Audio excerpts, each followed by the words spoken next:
Just the other day, I went to the store to buy a new rug for my place, and when I was done checking out, I began to make my way out of the store when one of the employees kindly told me to enjoy my new rug. And with me having to come up with a quick response, I for some reason said to her, "You too." Like you could imagine, I was completely traumatized for the rest of the day. But as cringy as that moment was for me, that was nothing compared to these awkward NBA moments.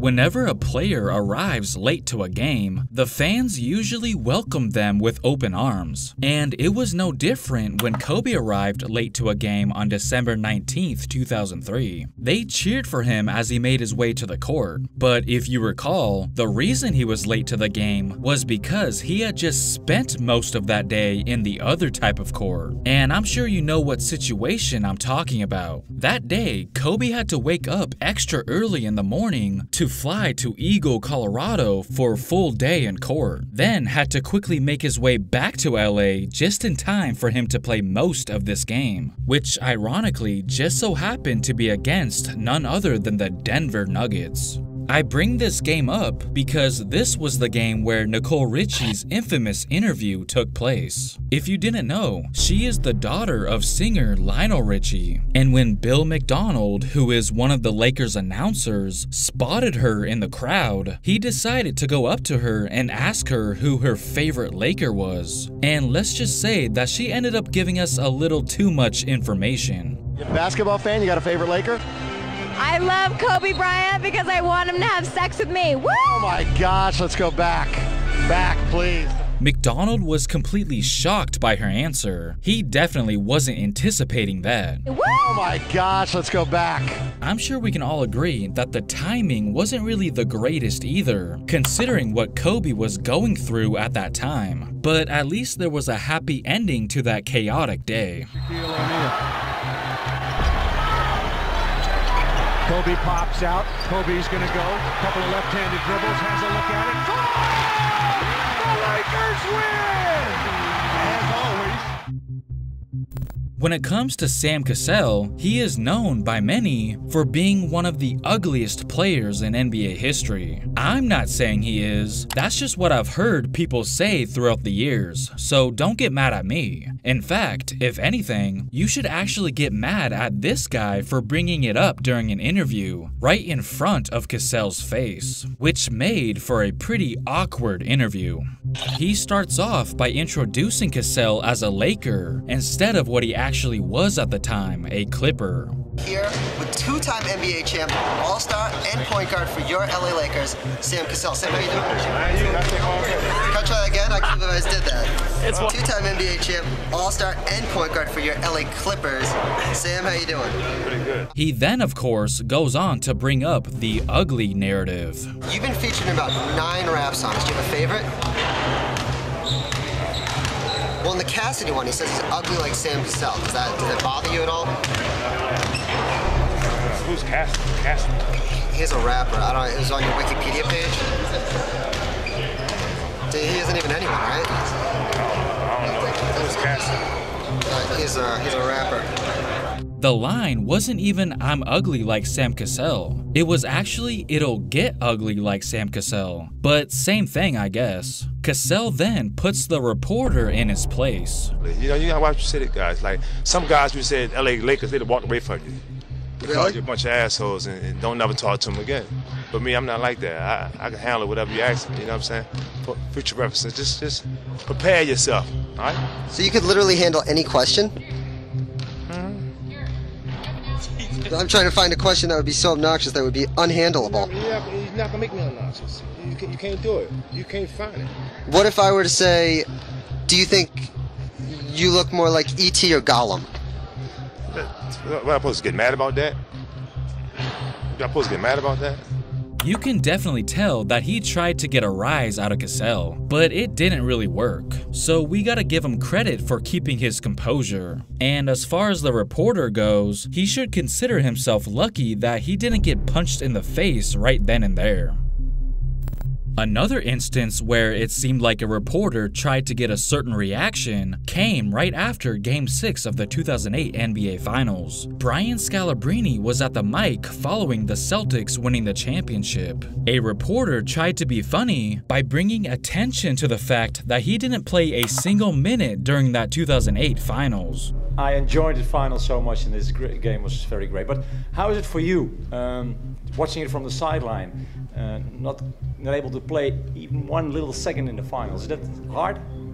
Why would you think that's funny? I mean, yeah, the reporter was factually correct, but I don't think it was necessary to mention that while he was just trying to enjoy the moment. But it's okay because it led to this epic response. Maybe now you can say, yeah, I didn't play a second. But in 5 years, you guys are gonna forget. In 10 years, I'll still be a champ. In 20 years, I'll tell my kids I probably started. And in 30 years, I probably told them I got the MVP. So I'm really not too worried about it. Okay, great. All right. Chris Bosh also experienced a pretty awkward moment at a post-game press conference. It was following Miami's Game 3 loss versus Boston in the 2011 playoffs. This one was different because it's not like they said anything rude to Bosh. It was just that they didn't really say much of anything at all. The reporters seemed to have no interest in interviewing him, acting like he didn't even exist. You could basically hear a pin drop. You know, like I said before, I'm not going to make any excuses. You know, it is what it is, and, you know, nobody cares about it, so that's how it's going to be.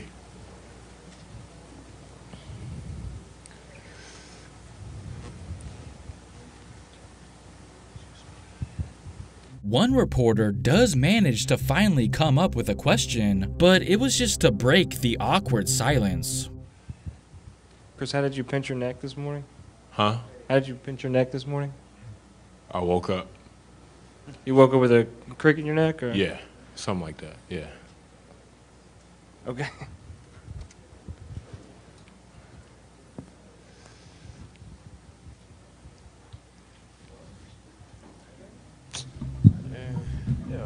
You can't really blame him for walking out like that, because he went from getting all the attention in Toronto to basically getting ignored in Miami at times. So you gotta feel for the guy.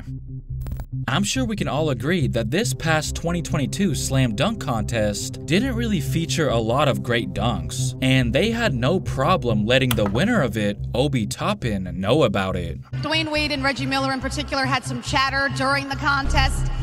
They were wondering if they should switch the order because maybe it was a little anticlimactic. What's your response? I think the order was good the way it was. All these guys are great dunkers. We just came out here, had fun, and put on a show. So. But at least none of those dunks were as bad as this one.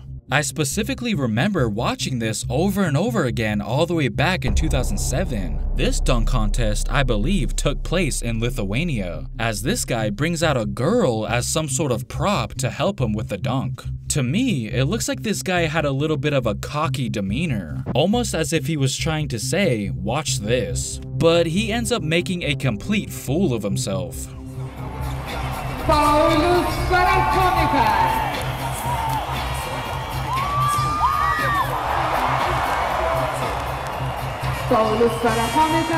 A fail like that is pretty bad regardless of who he jumped over, but the fact that it was a girl who he crashed and burned into makes it even more unusual. I have to imagine they both felt pretty awkward, and as expected, he didn't really receive much love from the judges, but you at least gotta give it up to the young lady for taking the charge. Here we have one of LeBron where he was caught doing something that he probably wouldn't have wanted us to see. But I guess he forgot about the fact that there are literally cameras everywhere. In 2010, in a game between the Cavs and Knicks, LeBron was caught digging deep while sitting on the bench. He probably thought that they would be paying attention to the game instead of him. But he is LeBron James at the end of the day. We literally document his every move, it seems like. But I guess that was a risk he was willing to take. And Mike Breen had a funny reaction to it. By as many as 49 points. Not good timing on that shot. This one is pretty funny as well. I actually remember watching this live because I pretty much watch every Blazers game anyways. So of course I was around to catch this awkward/fail moment. As you can see, Dame had a hard time putting on his mask during a post-game interview. To go down one, Dame, take me through that possession. I think it was, a lot of time left. They came down. Either he didn't know how to put it on, or he simply didn't realize that he had headphones on. I don't really know what the problem was. All I know is I sure as hell got a kick out of it when I saw it.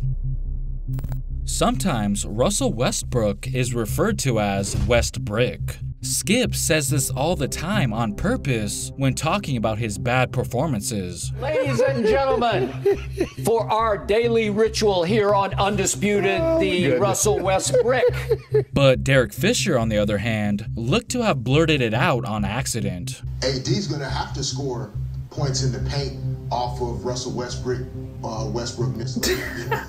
You can tell by his reaction that he didn't mean to say that. It just slipped out. Off of Russell Westbrook.